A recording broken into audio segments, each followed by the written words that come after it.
নজর রাখবো পশ্চিমবঙ্গের দিকে। পশ্চিমবঙ্গে মাছ ধরতে গিয়ে দুর্ঘটনার কবলে পড়ল মাতা ত্রিপুরা সুন্দরী ট্রলার। আমরা যেটা জানতে পারছি যে গভীর সমুদ্রে মাছ ধরতে যাবার পথেই এই বিপত্তি ঘটেছে। তবে উদ্ধার করা হয়েছে 14 জন মৎস্যজীবীকে। এই বিষয়ে শুনে নেব মৎস্যজীবীদের বক্তব্য।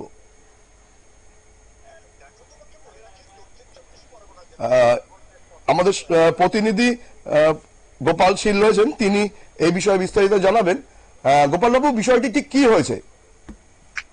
দেখো, তোমাকে বলে রাখি, তুমি জানবে সুন্দরবনের প্রত্যন্ত এলাকা কাকদ্বীপ, নামখানা, ফেজারগঞ্জ, রায়দিঘি, গোসাবা, ক্যানিং, পাথর প্রতিভা এই সমস্ত জায়গায় বেশিরভাগ মৎস্যজীবী মানুষের বাস, যারা গভীর সমুদ্রে মাছ ধরতে যায়।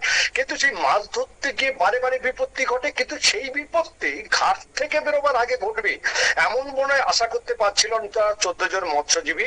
অর্থাৎ গতকাল রাত্রে যখন তারা রায়দিঘি বন্দর থেকে গভীর সমুদ্রের উদ্দেশ্যে যাচ্ছিল, অর্থাৎ ত্রিপুরা সুন্দরী নামক একটি ট্রলার 14 জন মৎস্যজীবীকে নিয়ে, তখন কিন্তু ছাড়ার সময় প্রচন্ড টানের মধ্যে ট্রলারটি গিয়ে জেটি ঘাটের উপরে উঠে পড়ে এবং ট্রলার ভাসে যায়, সঙ্গে সঙ্গে জল উঠতে থাকে।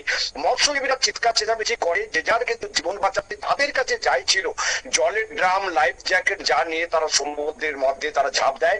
সঙ্গে সঙ্গে আশেপাশে যারা ট্রলার ছিল তারা কিন্তু আপ্রাণ চেষ্টা করায়, রুদ্ধশ্বাস লড়াই বলতে পারো, প্রায় 2 থেকে 3 ঘন্টা লড়াই চালাবার পর তাদেরকে উদ্ধার করা সম্ভব হয়।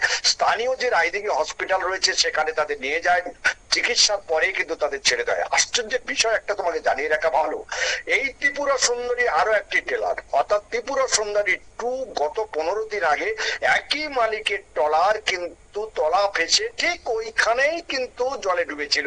সেই ট্রলারে প্রায় 7 থেকে 8 লক্ষ টাকা ক্ষতি হবার পর মালিক যখন এই দ্বিতীয় ট্রলার ঘুরে ট্রলারটিকে মৎস্যজীবী মাছ ধরার উদ্দেশ্যে তারা চালাতে গেল, আবারও ঠিক একই ঘটনা ঘটলো। এটা থেকে কিন্তু প্রশ্ন একটা উঠেই যাচ্ছে, অ্যাকচুয়ালি যে জেটি রয়েছে, জেটিটা কি ঠিক মতো তৈরি হয়নি, না মাঝির দোষ? যদি মাঝির দোষ হয় তাহলে কিন্তু একটা প্রশ্ন বারবার উঠে আসছে যে ট্রলারের দুটো মাঝি কি একই ভুল করলো, একই মানে কি ট্রলারে? নানা রকম প্রশ্ন কিন্তু এর মধ্যে দেখা দিচ্ছে। যাই হোক না কেন, 14 দিন মৎস্যজীবী বেঁচে যাওয়ায় খুশি তার পরিবারের লোক, কিন্তু দেনার মুখে পড়ে গেল এই ত্রিপুরা সুন্দরী ট্রলারের মালিক। ধন্যবাদ।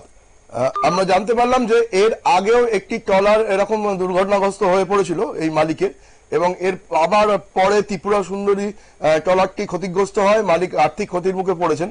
এবং তবে যে মৎস্যজীবীরা মাছ ধরতে গেছিলেন সেই 14 জন ভালোভাবে নিরাপদে বাড়ি ফিরতে পারায় খুশির হাওয়া রয়েছে ওই এলাকায়। নজর রাখবো পরবর্তী খবরের দিকে। তার আগে নিয়ে নেবো ছোট্ট একটা বিজ্ঞাপনের বিরতি।